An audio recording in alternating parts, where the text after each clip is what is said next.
നേരത്തെ IUI ഒരു 5 to 6 cycles ആയിരുന്നു അഡ്വൈസ് ചെയ്യുന്നത്. ഇന്ന കാലത്ത് IVFൻ്റെ ഇൻക്രീസിങ് സക്സസ് റേറ്റ് കാരണം ഈവൻ 3 to 4 സൈക്കിൾസിലൊക്കെ സ്റ്റോപ്പ് ചെയ്യുന്ന സിറ്റുവേഷൻസ് ഉണ്ടാവാറുണ്ട്. ഇത് എത്ര സൈക്കിൾസ് അവർക്ക് പോകാം എന്നുള്ള ഡിപ്പെൻഡ്സ് അപ്പോൺ അവർക്ക് എന്താണ് കണ്ടീഷൻ. ചിലവർക്ക് അൺഎക്സ്പ്ലെയിൻഡ് ഇൻഫെർട്ടിലിറ്റി എന്ന് പറയും. സ്ത്രീയിലും പുരുഷനിലും കാര്യമായൊരു പ്രോബ്ലം കണ്ടിട്ടില്ല, അവർക്ക് കുറച്ച് കൂടുതൽ സൈക്കിൾ നോക്കാം, കാരണം അവരുടെ സക്സസ് റേറ്റ്സ് നല്ലതാണ്. ഇനിയൊരു സിവിയറായ മെയിൽ ഫാക്ടർ എന്ന് വെച്ചാൽ സ്പേം അത്രക്കും മോശമായത് കൊണ്ടോ അങ്ങനെ ചെയ്യുന്ന ഒരു IVFന് നമ്മൾ അധികം സൈക്കിൾസ് IUIയിൽ സ്പെൻഡ് ചെയ്യാത്തതാണ് നല്ലത്. സ്ത്രീയുടെ ഏജ് വീണ്ടും വളരെ വലിയ ഫാക്ടറാണ്. ഇത് പിന്നെയും പറയുന്നതിൻ്റെ കാര്യം ഒരു IVF സൈക്കിളിൽ സക്സസ് എത്ര വരും, അല്ലെങ്കിൽ ഇവൻ എനി ഇൻഫെർട്ടിലിറ്റി ട്രീറ്റ്മെൻറ്റിൽ IVF മാത്രമല്ല ടാബ്ലറ്റിലാണെങ്കിലും IUIയിലാണെങ്കിലും IVFലാണെങ്കിലും ഒരു പ്രധാന ഫാക്ടർ പേഷ്യൻ്റ് പ്രഗ്നൻ്റ് ആവോ ഇല്ലേ എന്ന് പറയാൻ ഏറ്റവും ഇമ്പോർട്ടൻറ്റ് ഫാക്ടർ എന്ന് പറയുന്നത് തന്നെ സ്ത്രീയുടെ ഏജാണ്. അപ്പം ഒരു ഓൾഡർ കപ്പിളാണെങ്കിൽ മേ ബി ലേറ്റ് 30s വരുന്ന കപ്പിളാണെങ്കിൽ നമ്മൾ ഒരുപാട് സൈക്കിൾസ് IUIയിൽ സ്പെൻഡ് ചെയ്യാൻ പാടില്ല, കാരണം അവർ ഏജ് ചെയ്യുവാണ്. പിന്നെ വെളിയിൽ താമസിക്കുന്ന ഒരു ഹസ്ബൻഡ്, നാട്ടിൽ താമസിക്കുന്ന ഒരു വൈഫ്, ഇവിടെ കോമൺ ആയൊരു സിറ്റുവേഷനാണ്.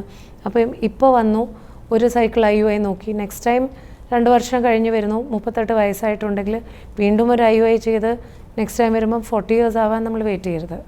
ഏജ് മനസ്സിൽ വെച്ചുകൊണ്ടും അവരെത്രമാത്രം ഒന്നിച്ച് താമസിക്കുന്നു, അവരുടെ സെക്ഷുവൽ റിലേഷൻഷിപ്പ് എങ്ങനെയാണ്, അവർക്ക് വേറെ അസുഖങ്ങളുണ്ടോ, അവർക്ക് BP, ഷുഗർ, വേറെ കണ്ടീഷൻസ് ഉണ്ടോ, നമ്മൾ ചെയ്യുന്നൊരു ടെസ്റ്റ് ഉണ്ട് AMH, ഓവറിയിൽ എത്ര എഗ്ഗ് ഉണ്ട്, എത്ര റിസർവ് ഉണ്ടോ എന്ന് അറിയുന്നത്.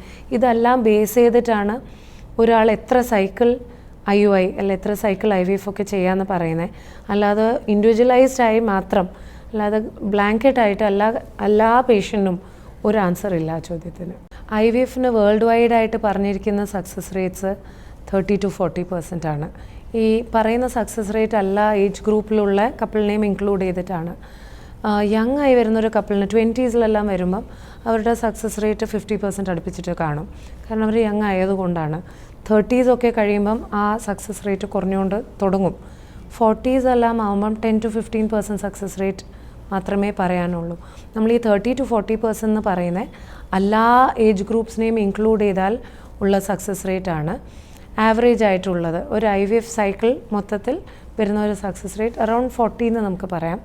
പക്ഷേ ഒരിക്കലും 100% നോ, അങ്ങനെ ഒരു സക്സസ് റേറ്റ് ഇല്ല. ഒരു കുഴപ്പമില്ലാത്തൊരു കപ്പിളിന് പോലും ഒരിക്കലും 100% സക്സസ് റേറ്റ് പറഞ്ഞ് എടുക്കുന്ന ശരിയായ ഒരു കാര്യമല്ല. ഈവൻ 80 to 90% എന്ന് പറയുന്നത് കറക്റ്റായ ഒരു കാര്യമല്ല. സക്സസ് റേറ്റ്സ് പേഷ്യൻറ്റിൻ്റെ ഓരോ ഫാക്ടേഴ്സിൽ ഡിപ്പെൻഡ് ചെയ്യുന്നു.